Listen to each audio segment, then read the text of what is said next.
कहा गया है कि परहित सरिस धर्म नहीं भाई, पर पीड़ा सम नहीं अधमाई। परहित सरिस धर्म नहीं भाई, पर पीड़ा सम नहीं अधमाई। दूसरे की भलाई करने के समान धर्म का कार्य दूसरा नहीं है। सबसे बड़ा धर्म का काम है दूसरे की भलाई करना, दूसरे का हित करना।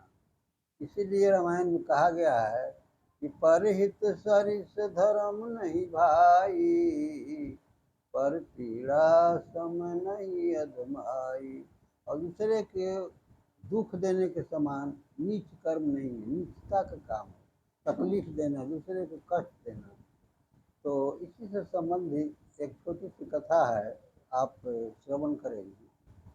एकनाथ महात्मा अपने साथियों के साथ गंगा जल का कांवर लेकर जा रहे थे।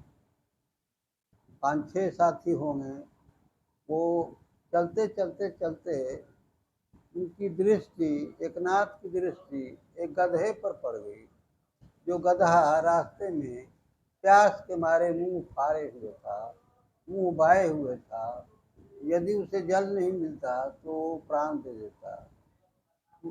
एकनाथ महात्मा की दृष्टि पड़ी उस गधे पर और कांवर का पूरा जल गधे को पिला दिया।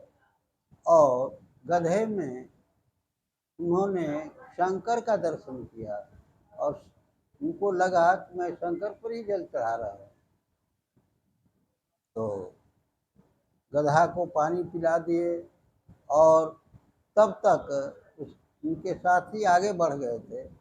दौड़ करके साथियों के बीच चले गए और उन्होंने कहा, साथियों ने कहा कि तुम्हारे कांवर का जल क्या हो गया? तो एकनाथ ने कहा कि कांवर का जल मैंने गधे को पिला दिया। तो साथियों ने कहा कि अरे बेवकूफ़ है, गधा को पानी पिला दिया, शंकर भगवान पर क्या चढ़ावेगा? तो एकनाथ ने कहा उस गधे में हमें शंकर का दर्शन हुआ और मैंने शंकर पर ही जल चढ़ाया है। तो इस प्रकार से कहने का तात्पर्य यह है कि जिसको साफ दिल रहेगा, कपट रहित रहेगा, तो भगवान कहीं भी कभी भी दर्शन देने को भक्त को तैयार रहते हैं। जैसा कि आपने सुना, गधे में शंकर भगवान का दर्शन हो गया। भगवान कहते ही हैं कि निर्मल मन जन सोई मोहि पावा, निर्मल मन जन सोई मोहि पावा, मोहि कपट छल छिद्र न भावा।